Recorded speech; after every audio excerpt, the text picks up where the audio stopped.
আসসালামু আলাইকুম। ঈদ মোবারক। Victory victory Eid মোবারকের পাশাপাশি কি হবে, ভিক্টরি হবে। ভিডিও আগে শেয়ার করতে হবে, কারণ এই খুশির খবরগুলা আপনাদেরকে দেওয়ার জন্য অনেক ভাই আমাকে কুরবানি দিতে হয়েছে। আমার ইউটিউব চ্যানেল চলে গেছিল আগে 3টা, ফেসবুক পেজ কতগুলো যাচ্ছে, তারপরেও নিউজ বানায় যাচ্ছি। শেয়ার করবেন, কারণ আমি চাই আমাদের খবরগুলা আমরাই ছড়াই দেই। বিরুদ্ধে লড়াই করতে চায় না যুক্তরাষ্ট্র। এখন যুক্তরাষ্ট্র কি সরাসরি সংঘাত হয়েছে? না, টোটাল এই plan set up, machinery service, তারপর হচ্ছে বিশ্বকে কন্ট্রোলিং করা, কূটনৈতিক চ্যানেলকে হ্যাং করা, আরবদেরকে ইরানের সাথে দূরত্ব তৈরি করা, টোটাল একটা অ্যারেঞ্জমেন্ট করা আপনার মার্কিন যুক্তরাষ্ট্র ইরানকে ঠাপাইতে গেছিল।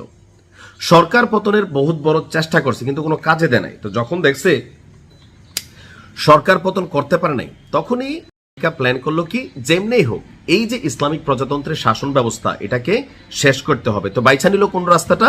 আপনার সরকার পতনের আন্দোলন। এরপরে দিল দিয়া এই অভিযান। এই পর্যায়ে এসে গতকালকে মার্কিন প্রেসিডেন্ট ডোনাল্ড ট্রাম্প সে বলছে যে এর বিরুদ্ধে সামরিক অভিযান গুটিয়ে নেওয়ার কথা ভাবছে মার্কিন প্রশাসন। অর্থাৎ বিজয় হয়ে গেছে। আমি মনে করি এটা ইরানের বিজয়। এই যে আমেরিকার মতন একটা দেশ বিরুদ্ধে লড়তে গিয়ে এত নাকানি চুবানি খাবে, কৌশলগতভাবে শুধুমাত্র সামরিক সক্ষমতা না, কূটনৈতিক সক্ষমতা, তারপর হচ্ছে যে হরমুজ প্রণালী, তারপর হচ্ছে যে তাদের যে অস্ত্র ভান্ডার উন্মুক্ত করছে একের পর এক মেশিনারিজ দেখা, তারপরে বিশ্বজুড়ে তেলের বাজার অস্থিতিশীল। এই মুহূর্তে একটা যুদ্ধ পুরো আরবদেরকে ঠাপাচ্ছে। থামতে দেখছেন ইরান রে? আছে থামা সাহস। পুরা নেতৃত্বের প্রথম বটম লাইন শেষ।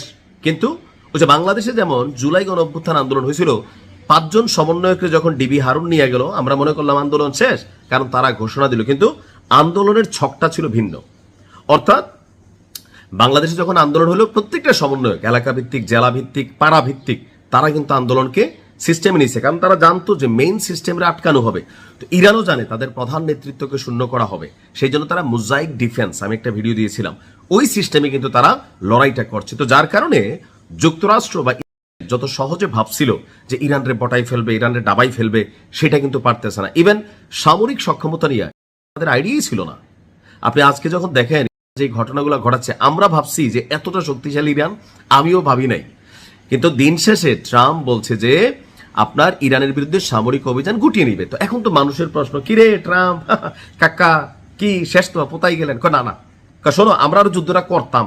তো এখন না, এখন এই যে বিশ্বব্যাপী তেলের যেই সরবরাহ সংকট, ইরান তো ঠাপাই ফেলছে। এখানে চাঁদাবাজি করে ইরান একটা জাহাজ থেকে $20 লক্ষ নিছে। তো যেই জাহাজ $20 লক্ষ দিয়া তেলটাই লাইন থেকে ঢুকাইছে, ওই জাহাজে যেই দেশ তেল কিনছে, তেলের দাম বাড়ছে না কমছে? বাড়ছে। এখন পুরা ইউরোপ আমেরিকার তো ঠাপাই ফেলছে। তো এই সিচুয়েশনটাকে সামনে আইনা আমেরিকা বলছে যে উপর নিষেধাজ্ঞা শিথিল করা হয়েছে। ট্রাম্প বলছে আমরা আমাদের লক্ষ্য পূরণের কাছাকাছি পৌঁছে গেছি। হ্যাঁ, একটা লক্ষ্য থাকতে পারে যে নেতৃত্ব শূন্য করা, ওইটা করে ফেলছে।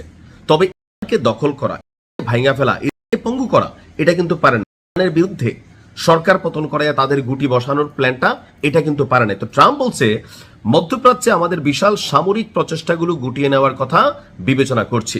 এখন এখানে দুইটা বিষয় হতে পারে, যে বলছে যে এই মিশন সম্পন্ন করতে তারা আনুমানিক 4 থেকে 6 সপ্তাহ সময় নেবে, অর্থাৎ 1 থেকে 1.5 মাস এই যুদ্ধটা চলতে পারে।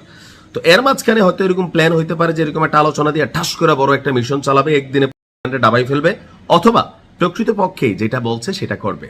তবে ইনশাল্লাহ বিজয় সন্নিকটে। আসসালামু আলাইকুম।